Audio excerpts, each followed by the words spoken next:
We've become consumers to the chaos William Gaines was banned for exposing. This is William Gaines. Before he created Mad Magazine, Gaines was publishing some of the most disturbing yet brilliant horror comics of his time. Tales of the Crypt, The Vault of Horror, Weird Science. These weren't cheap thrills. They were messy, moral, and a little too honest about how ugly people could be. Each story pushed boundaries. Corrupt cops, twisted revenge plots, hypocritical heroes. They were short, sharp commentaries wrapped in gore. Basically, the deconstruction of power that defines the boys were already being laid by EC Comics in the early 1950s. But of course, this was the 1950s, so America panicked. A psychiatrist named Frederick Wortham dropped a book called The Seduction of the Innocent, claiming comics were turning kids into delinquents. The real question is this: are comic books good or are they not good? If you want to raise a generation that is half stormtroopers and half cannon fodder with a dash of illiteracy, then comic books are good. In fact, they are perfect. Cue congressional hearings, newspaper outrage, and parents literally burning comics in the street. Suddenly, horror was un-American. Publishers panicked too, so in 1954, the industry formed the Comics Code Authority, a censorship board that banned everything controversial. Blood, monsters, moral ambiguity, gone. Gaines fought back, but distribution networks blacklisted his books. His entire horror empire was essentially wiped out overnight. That's when he pivoted to humor, birthing Mad Magazine, and horror as a mainstream media went underground for decades. But here's the thing. America in the 1950s wasn't built to market fear, or even the ugly truth of the time. It was built to sell the American dream.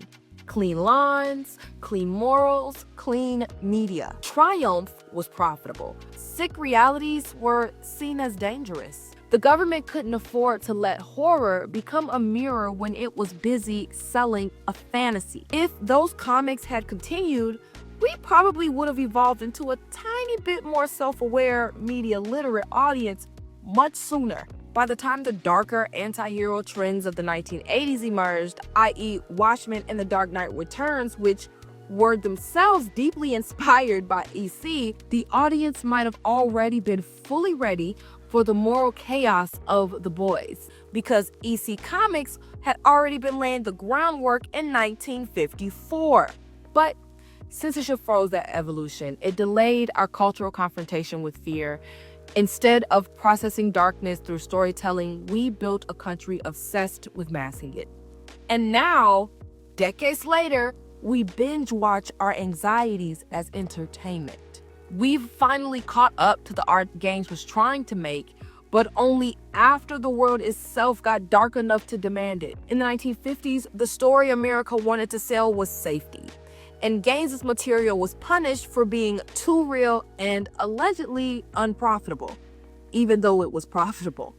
In the 2020s, the story is chaos, and suddenly horror, scandal, and controversy are cash cows and social political requirements. Media doesn't reflect culture, it manages our emotional economy, at least in this country. What was censored for being too dangerous 70 years ago is now what keeps us scrolling, streaming, and ultimately spending. The difference is profit motive. In the 1950s, the ugly truth was banished. Today, it's monetized. So for Gaines, it wasn't just making horror.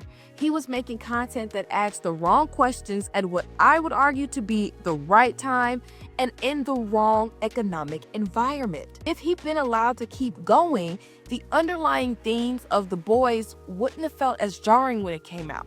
It would feel inevitable. Nevertheless, in 2025, the lessons from Gaines' story is almost prophetic. Just like the 1950 panic over horror comics, today's politics thrives on controlling narratives. Only now, the stakes and tools have slightly changed. Same culture of fear that led to the Comics Code, fear of moral corruption, is mirrored in today's partisan battles. The U.S. government, politicians, and media have always had an incentive to curate the story that the public will accept and consume. Gaines's horror comics were censored because they forced Americans to confront moral ambiguity. Today, that very ambiguity has exploded into public life, from political scandals to social media outrage cycles. Thanks for tuning in to Strategy Sagas. Don't forget to like and subscribe so you don't miss the next video.